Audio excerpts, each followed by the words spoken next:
Olá, bem-vindos ao Giramundo, a nossa coluna semanal do Diário Campineiro. Hoje nós vamos falar de superação. Sabe aquela história que começa com e ela não para quieta, passa por boletins cheios de notas medianas, uma reprovação dolorida e chega na construção de uma das maiores referências em odontopediatria na cidade. Pois é, no episódio de hoje de Giramundo, quem gira com a gente é Juliana Nanúcio Morelli, para compartilhar uma trajetória que não foi linear nem fácil, mas que é a prova viva de que a dificuldade na escola não define o sucesso futuro de ninguém.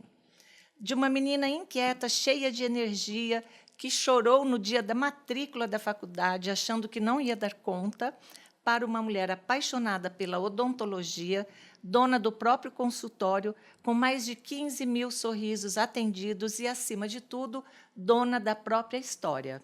Se você é jovem, se sente perdido, se acha ruim de escola ou é pai e mãe de uma criança que não se encaixa no modelo tradicional de ensino, fica com a gente nesse episódio, porque aqui a gente mostra como a inquietação virou talento, como o que parecia dificuldade virou um superpoder, e como encontrar seu lugar no mundo faz tudo, absolutamente tudo, valer a pena. Juliana, bem-vinda ao Giramundo. É um prazer estar aqui, falar um pouquinho da minha história, né? E essa questão de realmente, né?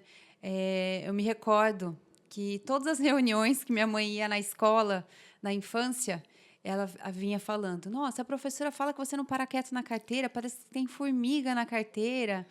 Caiu uma ponta de lápis lá no fundo da sala, eu era a primeira a levantar para pegar Para ajudar. o lápis para entregar para o amigo, mas não parava quieta mesmo. Então, todas as reuniões, minha mãe vinha falando e questionando, poxa, não para, enfim. Então, foi realmente assim, essa trajetória era uma criança que não parava nem um minuto. E por não parar, acredito que eu não prestava tanta atenção, né, em sala de aula, né? Então, eu não pegava tanto conteúdo, tinha que estudar mais em casa. E sempre com meus pais pegando no pé. Juliana, não para, Juliana vai estudar, Juliana. Então, acho que foi um pouco isso, né, ao longo da trajetória do primário, enfim. E até você mencionou, até um pouco tempo atrás, para mim era difícil falar, porque eu sempre fui uma criança que, apesar de toda essa dificuldade, né, de prestar atenção, de ficar parada, eu era uma criança organizada e certinha, né? Eu sempre tive meus pais que sempre me direcionaram. Então, eles estavam sempre muito presentes, minha mãe, principalmente, direcionando, né? Pontuando comigo ali o tempo todo. Então, isso também fez bastante diferença, né? Nunca desistiu, né? Então, vamos lá, tá com dificuldade, vamos estudar, olha aqui, enfim. E mesmo com todo esse trabalho da minha mãe presente, né? Existia ali uma inquietação, mas uma criatividade muito grande. E eu era muito organizada, sempre fui muito organizada. Então, eu usava das minhas outras qualidades para potencializar as outras que eu tinha dificuldade. Então, minha mãe sempre estimulando essa minha questão da criatividade, dessa energia toda que eu tinha. Da inquietação, né? Na Isso. verdade, a inquietação é sede de saber, né? Exatamente. Você é muito jovem ainda, mas nessa época já tinha algum diagnóstico de hiperatividade ou TDAH, Não, dessas coisas? Não. não. Nem hoje você não, Não, hoje não não também. também não atribui isso a nada fora do padrão. Não, eu acredito que na época, provavelmente eu deveria ter, né? Hoje, olhando e tendo um pouco mais de conhecimento sobre o TDAH, hiperatividade, eu acredito que com certeza eu deveria ter. Eu me recordo, eu em sala de aula, eu falava assim, não, hoje eu vou me concentrar. Aí eu sentava na carteira, quando de repente eu estava tentando me concentrar, eu já começava a ver o cabelo do professor, o que eu ia fazer no intervalo, já ia longe a cabeça. Não conseguia focar, então provavelmente era o TDAH, né? E assim, as matérias que era da escola, sempre foi um método meio assim... Ultrapassado, né? Até, Isso, né? que não chamava tanta atenção. Sim. E, por fim, até pouco tempo atrás, eu não tinha coragem de falar, tinha vergonha, acho que seria mais essa palavra, tinha vergonha de falar que eu já tinha perdido um ano, que eu repeti um ano. E esse repetir o ano foi no meu primeiro ano, no primeiro colegial. Hoje acho que seria o ensino médio, né? O nono ano. O nono ano é isso. Então, eu fui. Nessa época que eu repeti, nossa, foi um trauma muito grande. Eu lembro que foi porque eu tinha ficado de 3 matérias, só podia ficar de 2 de recuperação e foi direto. Então, assim, para mim foi muito difícil, porque eu era organizada, eu era certinha. E apesar disso. Foi um susto. Foi um susto, foi muito difícil. Em que momento, né, desde a infância e a adolescência, você percebeu que essa inquietação não era um defeito, mas que ele poderia ser uma potência, poderia te ajudar? Teve assim um momento que você percebeu e teve essa virada de chave? Eu acredito que foi quando realmente eu perdi esse ano. E aí eu falei assim, não, preciso mudar alguma coisa na minha vida, né? E normalmente quando a pessoa vai mal, né, ou perde um ano, os pais procuram tirar da escola e colocar numa escola um pouco mais fraca, né, que a criança consiga acompanhar. E no meu caso foi diferente, né? Meus pais, eles não concordaram, né, com aquela reprovação na época. Até minhas notas tinham subido no último bimestre e mesmo assim não foi considerado na época. E a própria escola não me deu aquele valor que deveria. E meus pais foram contra isso, valorizaram. Então, agora você não vai para uma escola fraca, você vai para uma escola melhor. E, dito e feito, eles me colocaram numa escola que, na época, era a mais puxada que tinha, que a média era mais alta, que era o Anglo, né? E aí eu fui fazer meu ensino médio no Anglo, que era uma escola que preparava para vestibular. E foi aí que o método do Anglo mudou bastante, né, na época dessa escola, porque era mais dinâmico, preparava mais para vestibular, os professores eram mais animados, faziam piada durante a sala de aula. Eles já tinham aquele pique de cursinho, né, para você decorar a fórmula. Perfeito. Lembro de um professor meu que falava, até hoje eu não esqueço, tênia saginata, tênia da vaca, tênia sólio.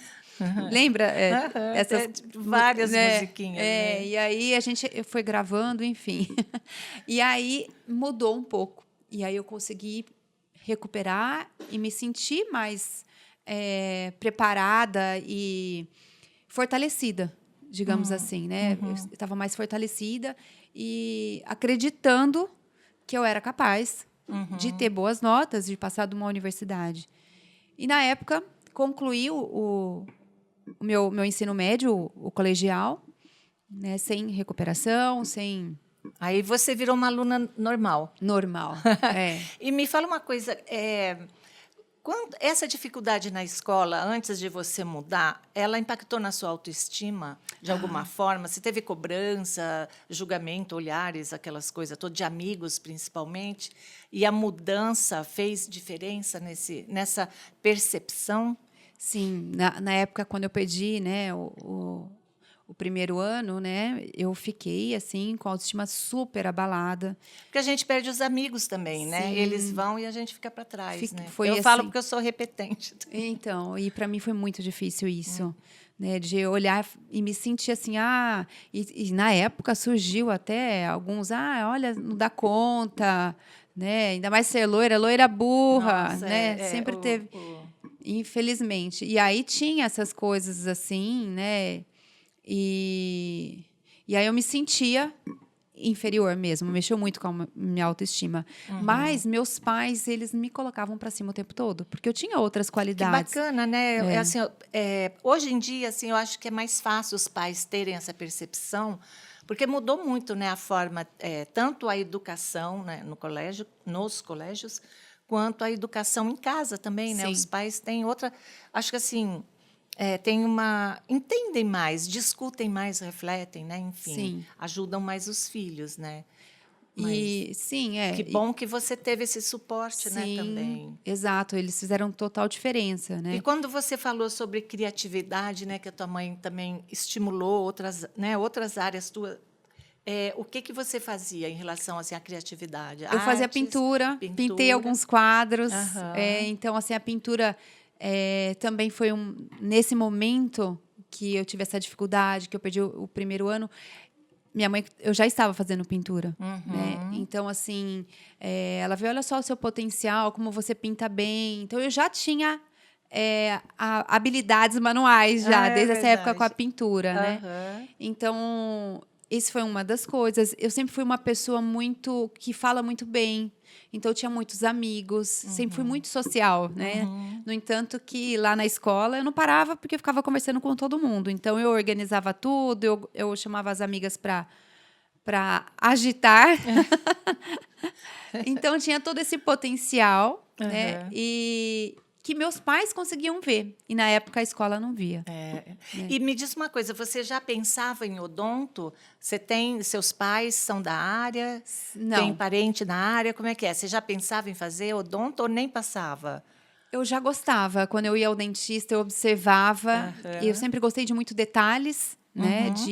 De limpar as coisas. Minha mãe falava para eu limpar o fogão, eu ficava limpando o fogão com Com um um palitinho palitinho. de dente. É. E minha mãe, limpa aqui para mim, faz isso. Então eu gostava já disso, de coisas Você não tinha manuais. toque, não? Então, eu acho que é um pouco, viu? Eu pergunto porque assim, a minha filha era assim também. Ela adorava organizar. Era a louca da limpeza até hoje, mas Eu sou ela um tinha pouco toque, ainda. menina, desde pequenininha. E a gente, ao invés de trabalhar aquilo, a gente se incentivava. Falava, olha que bonitinha. Então vai lá, arruma uma gaveta. Ela adorava Olha que arrumar ótimo. gaveta, vinha pedir para arrumar gaveta, guarda-roupa. É Perfeito. por isso que eu pergunto, né? Eu acho que faz um pouco de parte dessa como é que fala? Desse incentivo, né? De incentivar para o lado bom da potência da criança, Eu né? acho que sim. Vai lapidando, né, a sua expertise, na verdade, né? Porque você Exatamente. foca naquilo e nada diferente daquilo também vai te chamar atenção, Então, e né? olha só que potencial sua filha, você contando. Pois é, Criança, pois que é. criança que é organizada, né? Mega, super, hiper. E Então, também ela foi para a mesma área da saúde. Ela está ela é fazendo dentista? residência em ortopedia. Ai, que legal, da Mas é uma saúde. coisa também Sim, de, né, minuciosa, de minuciosa. detalhes, coordenação fina, né? Tem bem a ver, né? Tem bastante a Muito a ver. ver, olha só. E era isso, né? Minha mãe tirava até sarro assim, você tinha que ser dentista, porque você já gostava de limpar os cantinhos do fogão. Ai, que Então, legal, né? isso é interessante, né? E aí, com o passar do tempo, né, eu fui frequentando o dentista e eu gostava, via que era detalhes, eu questionava o dentista. O que você vai fazer? O que é isso? O que é? Exatamente. Então, eu questionava, eu ficava interessada. Legal. Então, eu já tinha uma Uhum. referência que eu gostava disso. E meus pais também, eles pensavam nisso. Olha, é uma boa profissão, né? É uma boa profissão para a mulher e ela tem bastante jeito com coisas pequenas, detalhes. Eu, quando brincava, já brincava com pecinhas pequenas, gostava de montar as coisas, coisas que eram bem ligadas. E meu pai, minha mãe, na época, relacionou. Olha, eu vejo que você gosta disso, né? A odontologia é uma boa profissão, porque lá você faz algo parecido, né? Então, eu fui procurar a saber. Então, eu já saí Sabendo o que queria. E Já. por que você chorou no dia da matrícula? Então essa é uma história interessante. E aí, porque na época, no ensino médio, eles faziam muito a cabeça do aluno que tinha que passar de qualquer jeito numa universidade federal, pública. Entendi. Então, aí tinha que passar. E na época, eu prestei, não passei, e surgiu uma oportunidade de uma faculdade que é em Araras, que era uma cidade pequena, segura. Eu passei em outras faculdades, Bragança, mas era uma cidade que meus pais falaram assim, olha, a estrada não é tão perigosa, é um lugar pequeno, você vai ficar segura. E na época eu falei, eu não quero, eu quero Unicamp, eu quero USP, eu quero Unesp. E meus pais falaram assim, não vai perder mais um ano da sua vida fazendo cursinho. Você já passou nessa? Porque um vizinho meu, ele dava aula nessa faculdade e ele que direcionou, faz lá que a faculdade está ótima, ela é excelente. E aí eu fui fazer o vestibular, passei. E na dia da matrícula, me lembro até hoje, como se fosse hoje. Meu pai e minha mãe falando assim, eu falei, não quero, não vou fazer, não, vamos fazer sua matrícula, você não vai perder um ano da sua vida para fazer cursinho, bobagem. Faz, se você não gostar, a gente depois Vê o que faz, né? E aí eu falei, ai, tem que morar sozinha, outra cidade, não conheço ninguém, não tinha nenhuma amiga, enfim, mas eu acabei É um indo. desafio enorme, né? É Foi. tudo muito junto, né? É Muito. mudar de cidade, morar sozinha, uma faculdade que você não conhece ninguém, Isso, e né? minhas amigas todas tinham ido pro cursinho. Aham. Aí eu queria estar com elas no cursinho, né? E não foi a melhor coisa da minha vida, né? Porque na época foi um crescimento muito grande, fui morar Nossa, sozinha. Então eu me virava com tudo, desde comida, desde tudo, todos os estudos. E foi E aí aí. a sua organização fez sentido também, né? Porque Exato. sozinha Não tinha minha mãe ali você tinha que se cobrando, organizar. É. né? Então, assim, foi a hora que deu aquele estalo de maturidade, de ter que eu mesma, que eu estava preparada para ter essa Essa experiência. experiência, né? Eu sempre interrompendo, mas é assim, mas você sentiu, é, assim, você sentiu que você, ainda assim, você sentiu que você não seria capaz de lidar com tudo isso? Foi só no primeiro momento? Em quanto tempo você se adequou à nova configuração da tua vida? Então, naquele momento, assim, foi realmente desesperador. Eu achei que não ia dar conta. Como que eu vou cozinhar, né? Ou então vou conseguir arrumar minhas coisas, minha roupa, porque eu vou ficar a semana inteira sozinha, né? Almoço, jantar. A faculdade era integral. Integral, Manhã, tarde, às vezes tinha clínica à noite, era bem puxada. bem puxada. É, a clínica até 10 horas da noite. Nossa. Então, para mim, aquilo tudo era muito, né?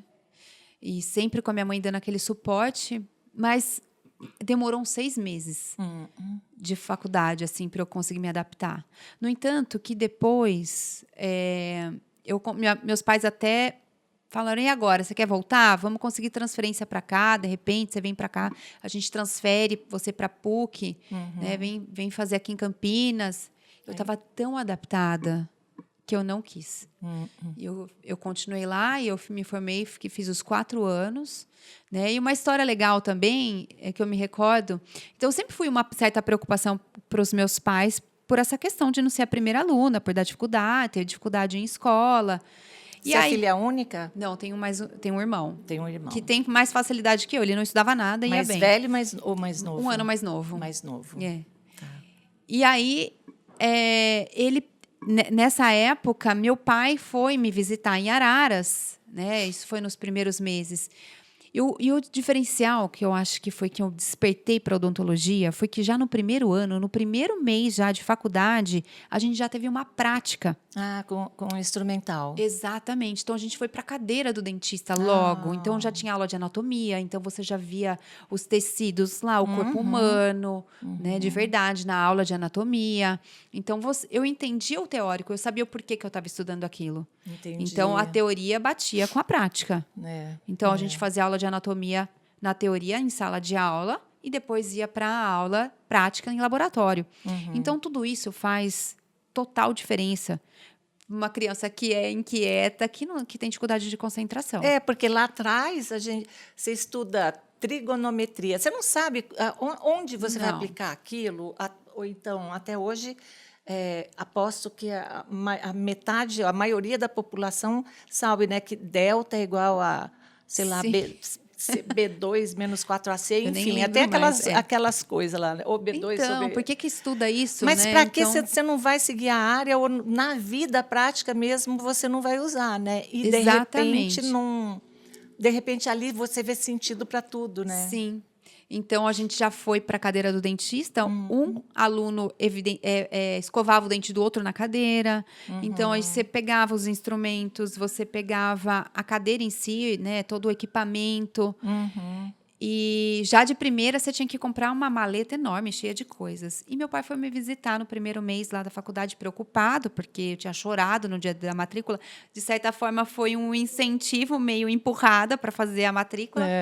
E aí, quando ele chegou, eu lembro que foi umas únicas poucas vezes que eu vi meu pai chorando. Eu lembro que ele estava no meu apartamento e eu chamei ele para ver minha maleta. Aí eu abri minha maleta e comecei a mostrar. Pai, olha, isso aqui serve para isso aqui serve para aquilo. Daí eu lembro que ele respirou fundo, foi até a janela e estava chorando. Eu acho que para ele foi assim uma satisfação, né? De ver o Nossa. filho feliz, né? Ela se encontrou, Claro, graças a Deus. Né? Claro, claro. Eu acho que todo pai, né, Sim. se orgulha de ver esse momento, né? Com E aí certeza. foi. Aí a faculdade eu fui até. Teve algumas matérias que eu fui aluna de destaque, eu fui convidada para fazer monitoria. E então, assim, foi muito legal essa parte. E assim, a sua visão e a sua vida mudou da água para o vinho a Sim. partir daí, né?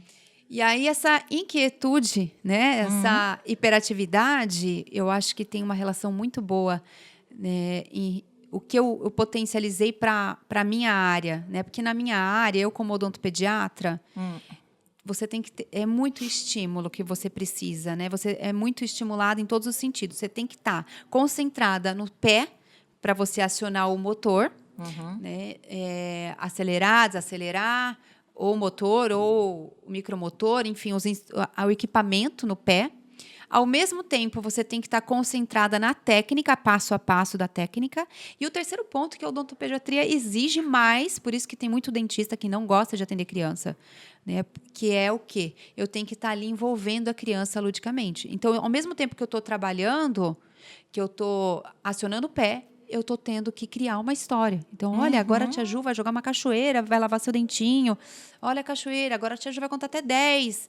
Olha só, a bactéria está vindo, o bichinho. Então, assim, você vai contando a história ao mesmo tempo com a técnica. Sim, Né? sim. Então, assim, essa minha hiperatividade se encaixou perfeitamente nisso. Pois é, e assim, parece que a odontopediatria foi feita sob medida, né? Porque precisa criatividade, Então. assim, concentração, empatia, jogo de cintura, um monte de coisa, né? Sim. E como que você enxerga essa conexão? Eu acho que Deus fez certinho, assim, né? Então, assim, a orientação que eu dou para os pais que têm crianças que têm qualquer tipo de dificuldade, seja qualquer que seja, que é para sempre ver e estimular o lado positivo da criança que tem. Fala que não tem, tem. Toda criança tem alguma coisa que ela tem um hiperfoco. Né? Então, aproveitar isso e estimular. Porque no meu caso, por exemplo, é um caso de realmente que eu me encontrei. Então, sempre acreditar nesse potencial da criança. E você acha que incentivar, o fato da tua mãe ter incentivado essa tua área criativa contribuiu bastante para isso, para você ali você ter, porque é uma outra linguagem, né? Sim. Você aprende a ter uma outra linguagem, uma outra visão, percepção, né, pelo olhar, né, diferente daquela que é dada na escola, né? E ao mesmo tempo que é uma terapia, porque quando você pega uma tela e vai pintar, e vai criar, vai produzir, a gente se desliga. Eu falo porque eu sou artista plástica, né? Que legal. E a gente é uma desliga, terapia. né? É uma Sim. terapia assim que você fica e os pensamentos vão sendo elaborados, Exatamente. né? Aí vem sua criatividade ainda mais, né? E a mesma coisa, quando eu estou esculpindo um dente, né? Vem toda essa criatividade. Eu tenho que fazer essa cúspide, o suco. Não é simplesmente ir lá e colocar a massinha no dente. E é uma coisa delicada, né? Uma coisa que requer técnica, muita técnica, né? Para fazer direitinho, né? Passo a passo, né? Não pode pular nenhum, porque senão não para a restauração no dente. E quando você resolveu ser odontopediatra? Em que momento, aí no percurso pós-faculdade ou já na faculdade? Na faculdade já tinha umas inspirações, que são professoras. É uma professora aqui de Campinas também, que foi uma das inspirações. A doutora Ana Amistalden, minha professora de graduação, um doce. E ela até foi dentista do meu marido. E eu vi o jeitinho dela trabalhar, aquilo me encantou bastante. E eu sempre gostei de criança. Né? Então, assim, sempre fui de fazer bagunça com criança. E tinha uma afinidade com as crianças, principalmente as arteiras. Atrai, né? E sabe a dificuldade que é, né? A empatia acaba sendo maior, né? E até hoje, você sabe que meus favoritos são aqueles que são os mais, os assim... danados, né? Hoje mesmo eu estava falando sobre isso. Tem uns que são uma peça. E aí, quando às vezes aquele vem e não quer nem olhar para mim, né, entra no consultório, às vezes teve algum trauma com algum outro dentista ou qualquer outra área, eles chegam dentro do consultório já não querendo nem olhar para mim. E aquilo para mim é ótimo, porque é um desafio e eu acabo conquistando e eles viram meus melhores amigos. Sim. Porque tem toda uma técnica que a gente trabalha com essa parte da criança, seja ela qualquer dificuldade que ela tenha. E eu acho que essa empatia do profissional também, né, como odontopediatra, por eu ter vivido isso, eu acho que eu acabo tendo uma empatia maior com as famílias. Sim, com certeza. Então, cada família que vai lá, eu sei que por trás daquela família tem um sofrimento, tem uma dificuldade, tem uma criança, tem um amor ali dentro, tem uma mãe, né? Nenhuma criança é perfeita. Então, Claro. e às vezes aquelas até mais quietinhas sofrem mais do que aquelas que são hiperativas. Sim, com certeza. Então, eu tenho um cuidado muito grande com isso, de acolher todas as famílias da melhor forma possível e também dar a direção para cada uma diferente que cada uma necessita. Cada uma é uma, né? Exato. São universos diferentes. E assim, você lembra de algum atendimento específico, assim, aquele que ficou marcado mesmo na tua trajetória, em que você parou e falou assim, ai, é por isso que eu faço o que eu faço? É isso que me dá prazer? Teve várias vezes já que teve essa gratidão, assim, de você falar, ai, meu Deus, eu sou muito grata a ter escolhido. Assim, alguns casos de pacientes bem difíceis que tinham sido sedados porque ninguém conseguia tratar. Já tinha passado por vários profissionais, odontopediatras, e já tinha até ido para sedação endovenosa em hospital para conseguir o tratamento. Nossa. E aí foi um desafio para mim fazer esse atendimento. E aí eu fui com muita paciência, tentando olhar lá no fundo daquela criança, ver, saber aquela dificuldade. Então, às vezes, a criança ia no meu consultório para eu brincar de massinha. Pegava, tem um monte de massinha de modelar. Sei. Então, eu ia lá para brincar de massinha. Então, eu ia trabalhando essa questão na criança. Nem tinha pressa de atender, Não. né? Cada uma no seu tempo. Cada né? uma no seu tempo. Então, assim, sempre fiz um teatro dentro do meu consultório. Então, eu simulo tudo num boneco. Tudo que eu vou fazer na criança. Aham, que legal. Então, eu tenho um boneco de todos os tipos, com bocas. Então, eu simulo tudo. Então, a gente brinca de massinha no boneco. A gente brinca de escovar o dente do boneco. Sem tocar na criança. Até que a criança vai se sentindo à vontade. Aí, num outro passo... Aí eu vou para as mãos da criança. Se a criança não quer nem me dar a mão, eu vou para as mãos da mãe, para a mãe sentir a água, o ventinho. Aí depois eu vou para a criança. E aí, numa outra oportunidade, aí a gente vai para dentro da boca. Então, assim, por isso que eu aprendi a respeitar a criança e respeitar a família. Porque cada uma tem as suas dificuldades, cada uma tem o seu jeito de você lidar. Nem todas são iguais. Umas têm dificuldade com o som. Então, aí a gente tem todo um plano para não atrapalhar, porque escuta o barulho do motor. Sim. Então, a gente tem outras técnicas. Parte, né? É. Essas crianças mais sensíveis, né, que precisavam de sedação, enfim, são crianças que têm alguma Alguma síndrome, alguma... porque são não necessariamente, viu? de cuidados especiais ou não necessariamente? Na odontologia, existe, sim, uma especialidade que chama pacientes especiais. Atendimento é uma especialidade mesmo. Ele faz uma pós-graduação, não é o meu caso. Né? Mas atendo alguns pacientes eventualmente que têm... aparece, sim. né? Mas normalmente tem um especialista só para isso. E assim, mas mesmo a criança não tendo nenhum tipo de síndrome que seja especial, algumas crianças também têm sensibilidade com textura, som. Sim. Né? Então, a gente tem que ter esse cuidado. Então, eu tenho um cuidado até com o cheiro no consultório. Para não cheirar consultório e já não impactar na hora que chega lá. Aquele cheirinho que fica na lembrança, né, de infância, de cravo. Então, hoje não tem mais. Eu vejo o cheirinho de cravo, eu lembro de dentista, pois que era de antigamente, né, da minha época, né? Você viu como tem a sensação, a lembrança, né? Fica. E o barulho do motorzinho, né? Esse não tem quem tire, né? A hora que liga, já arrepia. A gente sabe que não vai doer, mas dói no fundo da alma. É uma coisa horrível. Mas hoje em dia... O meu trabalho é justamente esse. Para não gerar isso, né? Para você lembrar do cheiro e ter uma boa memória. Para você lembrar do barulhinho e ter uma boa referência. Então, hoje eu vejo meus pacientes já assim. Eu tenho um paciente hoje que já já se formou já. Né? Então, eu estou formada desde 2001. Então, faz bastante tempo. E então os pacientes têm essa memória.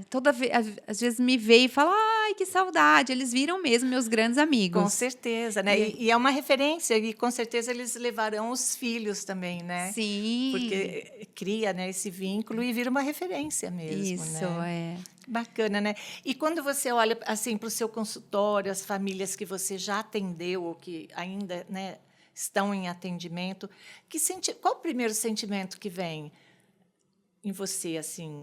É a primeira coisa que vem? Orgulho, gratidão, dever cumprido, ou tipo, cheguei lá, Ah, é assim, ou acho. nada disso, outra coisa diferente? Ah, eu sinto uma gratidão mesmo, assim. Uma gratidão em especial para os meus pais, que nunca me desestimularam, sempre acreditaram no meu potencial. Sim.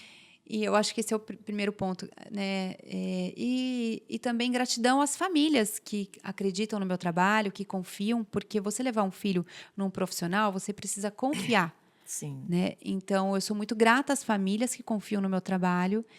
E, assim, é uma satisfação que eu sinto de poder deixar uma marquinha em cada criança positiva e deixar uma lembrança positiva e que eles carregam para o resto da vida, que dentista não é tão ruim assim, que pode ser gostoso ir no dentista, que cuidar dos dentes pode ser prazeroso, Pode ser divertido. divertido. Então, acho que é uma mistura de todos esses sentimentos mesmo, sabe? Tá. Juliana, como chama seu pai e sua mãe? Meu pai Pedro, minha mãe Eunice. Então, seu Pedro e Dona Eunice, aqui vai o nosso parabéns para vocês, porque não são todos os pais que conseguem enxergar a potencialidade, né, de uma criança hiperativa, e não são todos que conseguem educar dessa forma, né, que aumentando a criatividade, incentivando, né, de alguma forma, a trabalhar com arte, porque a arte é uma terapia. E parabéns pelo resultado que vocês conseguiram com a Juliana. Ah, eu sou muito grata a eles. E uma coisa também interessante, porque é genético isso, né? Então, eu tenho 2 filhos, o Bruno e o Rafael, e o Bruno é muito parecido comigo. E é assim, engraçado que às vezes eu fico cansada por conta da hiperatividade dele, né? Porque ele é extremamente criativo, mas extremamente. Só que hoje em dia, antigamente você podia ser criativo e não tinha tantos julgamentos. Hoje tem mais. Hoje temos muito mais julgamentos. Então, para ele é mais difícil do que eu acho que foi na minha época. E meus pais até hoje, eles olham para ele e falam que potencial que esse menino tem. E eu Olha, enxergo isso também. você vê. Ele não é o primeiro aluno, mas ele está numa escola que a escola enxerga bastante potencial. Ele ganhou prêmio até na escola, inclusive. Ele tem as mesmas dificuldades, hiperativo que nem eu, às vezes desatento, mas a escola enxerga esse potencial nele, sabe? A escola é muito importante, né, Juliana? Sim. Para dar esse suporte, né? Sim, e isso é parceria, né? É. Família, escola, criança. Exatamente. Então, ele está numa escola que a gente se identificou bastante. Nem todo mundo se identifica, mas no caso dele está sendo muito bom. Eles estimulam, né? Mesmo com as dificuldades, eles reconhecem o esforço dele. Ele ganhou prêmio na escola ano passado, foi homenageado. Por isso ele continua se esforçando, né? Porque se a Exatamente, escola não vê, ninguém enxerga, para que, né? Para que Isso. se matar, né? Se esforçar e ninguém vê, né? O retorno. Então, e ele vê que vale a pena, que né? vale a pena. Assim como Pois é. comigo, valeu a pena. E o que você diria hoje para os jovens que sentem que não se encaixam no modelo escolar ou profissional, ou até de vida, né? Os jovens hoje em dia precisam acreditar no potencial deles. Todo mundo tem lá no fundo algum potencial, alguma coisa que ele se encontra e que é feliz, que gosta, né? Então, o que seja no esporte, seja numa arte, né, numa coisa simples, um desenho, uma pintura, e assim acreditar naquilo. E existem profissões que você pode fazer um pouquinho dessa habilidade. Colocar em prática, né? Colocar Aquilo em que prática. você gosta, né? Isso. Então, procurar alguma coisa que se enquadre e não desistir nunca, né? Eu acho que desistir nunca deve ser uma opção, né? É. Eu acho que tem que sempre procurar ir adiante, né? E para os pais que estão aflitos, né? Porque o filho não aprende daquele jeito tradicional. Porque tem muito, né? E hoje em dia mais ainda, e eu acho que no futuro é só o que vamos ter, né? Os Sim. diagnósticos já pré-estabelecidos, enfim. Mas a gente tem muita criança que não aprende do jeito tradicional, que tanto a escola quanto os pais têm que enxergar isso e procurar Uma escola diferente, uma né? escola diferente, ou a maneira em casa de lidar com aquela criança também, né, diferente. Que Sim. recado você gostaria de deixar para esses pais, sendo que você foi uma filha privilegiada, né, nesse Isso. quesito? Assim, acho que o primeiro ponto é não desestimular a criança, incentivar, não ficar no pé toda hora, né, com cobrança. Você não consegue, meu Deus, como que você não sabe isso? Ao contrário. Uhum, Você uhum, consegue, vamos lá, senta aqui. E ajudar essa criança de uma forma mais lúdica. Né? uhum, Então, por exemplo, a criança, às vezes, não vai aprender nesse método tradicional na escola, mas, de repente, em casa, com uma profissional, uma psicopedagoga, às vezes, que possa ajudar e fazer de uma forma diferente, né? De exato. uma forma mais lúdica. Então, ela vai explicar a tabuada. Não vai decorar Uhum. a tabuada, ela vai fazer uma maneira como É, que ela entenda, né? entenda, né? Então, fazer uma brincadeira, né?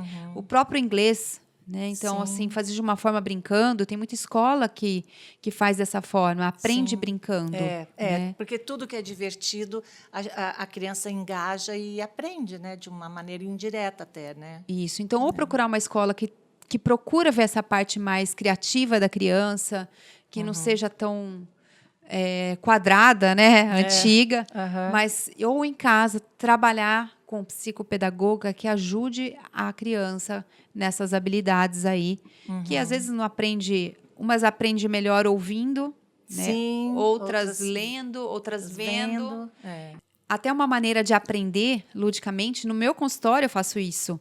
Então a Aham. criança às vezes tem dificuldade de aprender a usar o fio dental. O que eu faço? Às vezes eu pego um Lego Uhum. que é cheio de Cubinhos, né, que bloquinhos, se isso. encaixam. E aí eu coloco uma massinha grudada, bem Uhum. grudada entre os cubos. E aí eu peço para a criança tentar passar o fio dental.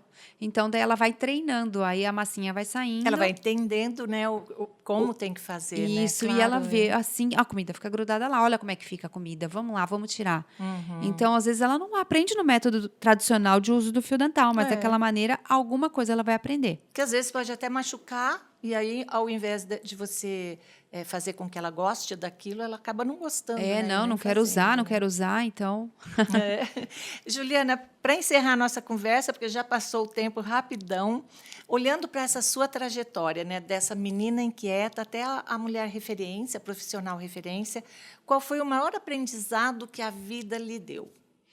Eu acho que ser persistente, acreditar no seu potencial sempre e ter pessoas que te amam e te apoiam sempre do lado. Eu acho que é a total diferença numa vida. Então, é o que eu posso falar para os pais. Nunca desistam dos seus filhos, estejam sempre presentes, estimulem o máximo que puder. Né? E acho que é isso. Ah, que bacana. Juliana, então eu queria agradecer a sua vinda aqui no Giramundo, compartilhar com a gente, com nossos espectadores, a sua história, né, a sua trajetória, mais como ser humano, como indivíduo, né, dentro de uma sociedade bastante irrequieta e fora, mas que, e, assim, menos da profissional, mas não vai faltar oportunidade também de você voltar aqui e a gente falar mais, né, mais especificamente da tua área, né, da odontopediatria, que a gente gosta muito de falar da área médica. Então, eu Eu que agradeço. agradeço o convite. Foi um prazer estar aqui e falar um pouquinho da minha trajetória. Ah, tá bom. Obrigada. Imagina, a gente que agradece.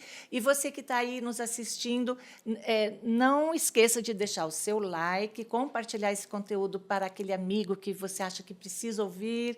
Compartilhe bastante, porque assim as redes sociais nos dão relevância no nosso conteúdo, que a nossa pretensão é ser de utilidade pública, né? A gente trazer assuntos que sejam de utilidade pública para todo mundo. Então, não deixe de compartilhar o nosso conteúdo. O contato da doutora Juliana vão aparecer aqui enquanto a gente conversa. Qualquer dúvida, ou se você queira, né, uma sugestão, ou levar seu filho para fazer uma uma consulta, enfim, para ouvir os conselhos dela, fique à vontade. Se você tem um filho também que morre de medo de dentista, que dá muito trabalho na hora que precisa ir a um dentista, experimenta levar lá na Juliana, que com certeza ela vai conseguir fazer o trabalho que, às vezes, alguns profissionais não conseguem. Tá bom? Então, não esquece, clica aí, dá o seu like e a gente se vê na próxima semana no próximo Giramundo. Até lá!